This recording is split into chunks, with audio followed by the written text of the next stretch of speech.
दोस्तों इस बात का तो अंदाज़ा जियो को भी हो चुका था कि जिस तरीके से उन्होंने रिचार्ज प्लान बढ़ाए हैं उनकी काफ़ी ज़्यादा थू हो रही है। मतलब उनके इस तरीके के मीम बन रहे हैं कि 50वीं बार 56वीं बार ये जो अनंत अंबानी की शादी करवाई जा रही है, मतलब अलग अलग जगहों पे जाके उसकी शादी करवाई जा रही है, उसका पैसा सारा यहीं से वसूला जा रहा है कि भैया इंफ्रास्ट्रक्चर छोड़ो 5G का, मेरे बेटे की शादी के लिए पैसा चाहिए मुझे, जिसकी वजह से तुम्हारा हमने 25% का रिचार्ज बढ़ाया है। तो जिस तरीके के मीम चल रहे थे उनको भी अंदाज़ा हुआ होगा, जिसके बाद में उन्होंने अब एक 5G का नया प्लान ले आया है जो है 51 रुपये का। अगर आपके पास में 2 GB वाला प्लान नहीं है जो पर डे का मिलता है, मतलब एटलीस्ट 2 GB पर डे मिले तो उसमें आपको फ्री का 5G मिल जाएगा अनलिमिटेड, या फिर 2.5 GB हो, मतलब 2 GB से जितना भी ऊपर का आपका पर डे का डेटा होगा उसमें आपको मिलेगा ही। लेकिन उससे नीचे के जो भी प्लान होंगे उसमें अनलिमिटेड 5G नहीं है। जिसके बाद में इन्होंने क्या किया है, एक तरीके का बूस्टर वाला पैक दे दिया है, जिसके अंदर अगर आप 51 रुपये का रिचार्ज करवाते हो तो आपको 3 GB का 4G डेटा मिलेगा। अगर आपके पास में उस वक्त में 5G का नेटवर्क आ रहा होगा तो आप 5G अनलिमिटेड यूज़ कर सकते हो, आपका 3 GB वो खर्च नहीं होगा। लेकिन अगर 5G का सिग्नल नहीं आता तो आपका 3 GB यूज़ होगा, और 3 GB जब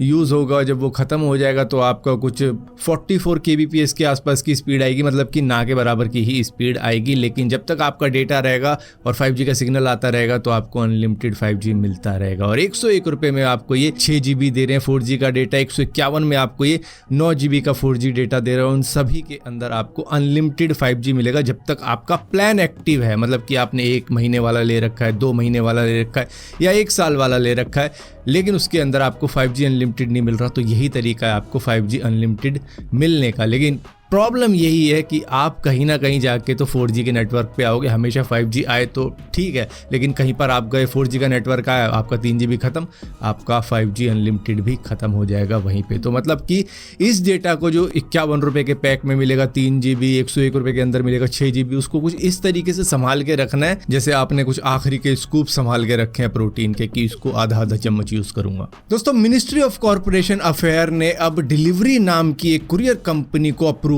दे दिया है ड्रोन से डिलीवरी करने का। दरअसल 2023 में ही इनकी सोच आ चुकी थी कि हम ड्रोन से डिलीवरी करेंगे, लेकिन इनको इंतजार था अप्रूवल का। हालांकि बाहर की कंट्री में कई जगहों पर अप्रूवल मिल चुका है, कई तरीके की कंपनियों को, अमेजोन तक को मिल चुका है अप्रूवल जो ड्रोन से डिलीवरी कर रहे हैं, और कई सारे रोबोटिक व्हीकल से वो डिलीवरी कर पा रहे हैं। लेकिन इंडिया के अंदर उतना आसान नहीं है, लेकिन फिर भी इनको अप्रूवल मिला है। लेकिन हर जगह पर, हर स्टेट पर इनको अप्रूवल नहीं मिला होगा जहां तक मुझे लग रहा है। फिलहाल के लिए तो न्यूज़ में यही आ रहा है कि अप्रूवल मिल चुका है, लेकिन कुछ स्पेसिफिक जगह होंगी जहां पर शायद रिमोट डिलीवरी ही की जा सकती होगी, मतलब वहां पे मुश्किल होता होगा, टाइम लगता होगा, इसकी वजह से ड्रोन से की जा सके तो चलो अच्छा है। लेकिन दिल्ली, बेंगलोर, मुंबई जैसी सिटी के अंदर डिलीवरी शायद ड्रोन से ना हो पाए, जिसकी वजह से ये सिर्फ स्पेसिफिक और सिलेक्टिव लोकेशन पे ही डिलीवरी करेंगे ड्रोन से इंडिया में भी। दोस्तों कई बार जब किसी की तबीयत खराब होती है तो उसका ब्लड सैंपल लेने के लिए कई बार 2-3 अटेम्प्ट भी कर दिए जाते हैं उसकी बस वेन से ब्लड निकालने के लिए, और उसके अंदर पेशेंट को कितनी ज़्यादा तकलीफ होती है